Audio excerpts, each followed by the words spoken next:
But how do you feel about technology now going forward? Like, do you think, yeah, Black What? Mirror has No, I'm not scared. I used to be. I was very briefly a technophobe. Only because I'm an extrovert to a certain point. I was an extrovert till a certain point in life. And then once the internet happened to the extent that it has happened now, I felt like, oh my God, how much of an extrovert can I be?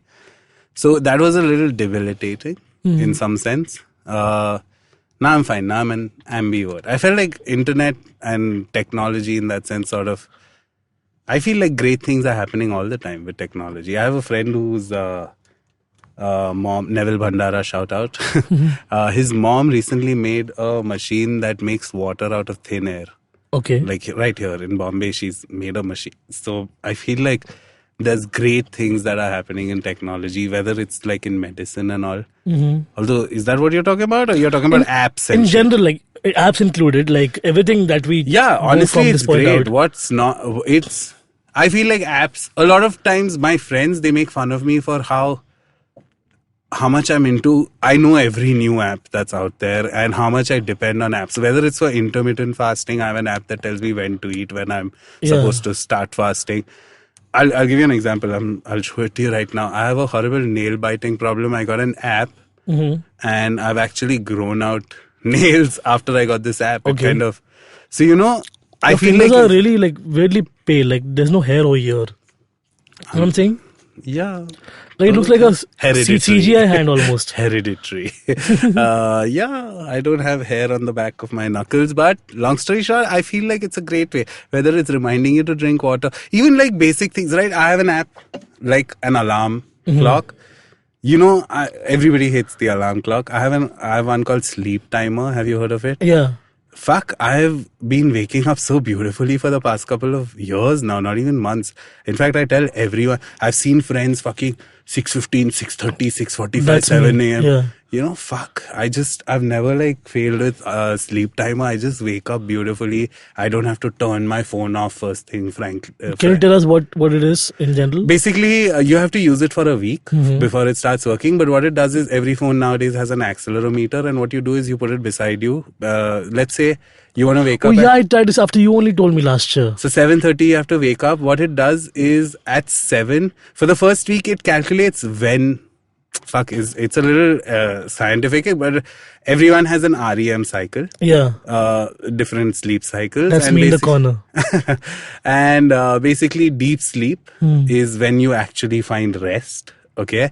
So what it does is it's sort of based on how much you fidget and move. It kind of starts gauging how much time of like deep sleep you're getting. Yeah. And then between 7 to 7:30 when you have to wake up in the morning, the moment you move even a little, it knows you're not in deep sleep. So it makes a small blip or a small chirp or a small sound.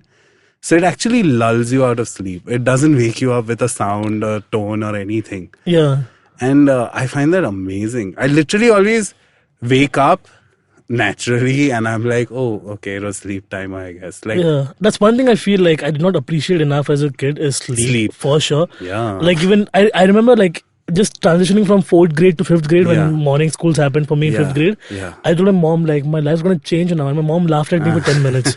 She's like, you think this is life changing? Wait till you grow up. And that obviously like over the time. Yeah. So for me, alarms have always been jarring and obnoxious sounding things. Yeah. Like for the longest time, washing powder Nirma was my ringtone. Okay, and who the fuck wants to wake up to that? Me. But here's the best part, okay? I don't know if I've done this story before, but I must have done some other podcast. That's Anuj laughing because he knows I forget where I say things anymore.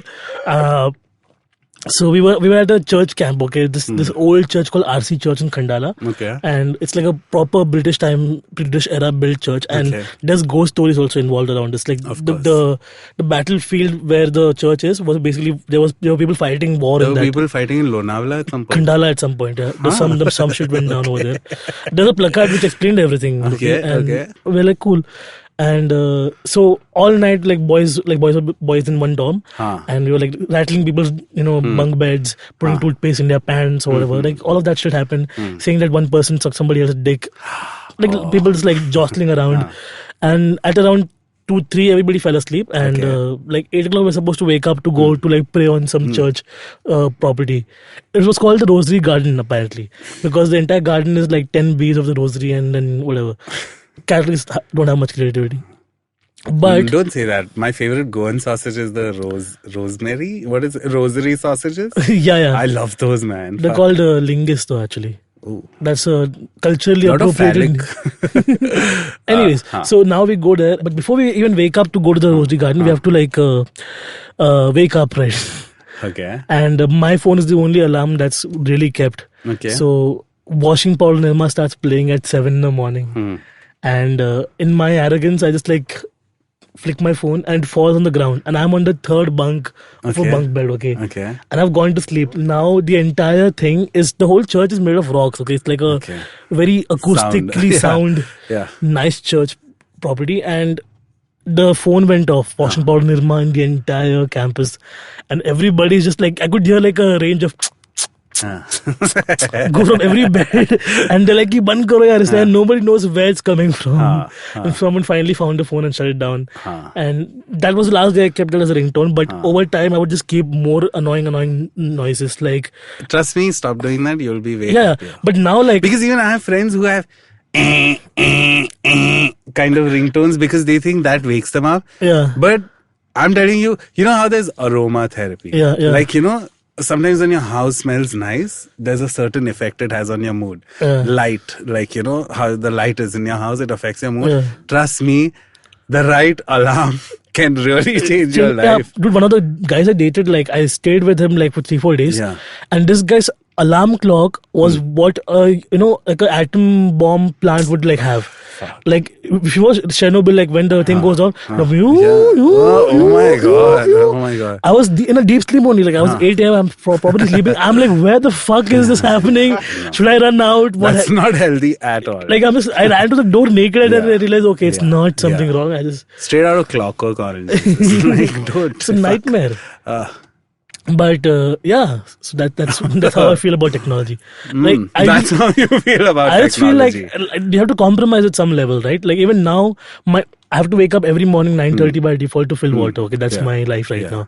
And just like the other day, you live in one of those places. Exactly. Wow, look at you judging me so hard. No, I'm not judging you. I was in that sort of situation once. Those it was places. a nightmare because, like, sometimes you've gone out clubbing, you partied, and then suddenly you are out and still it's morning, you've not come back home, and the only thing you're stressing about, yaar, pani nahi bhara aaj, pani nahi. Fuck, that's such a...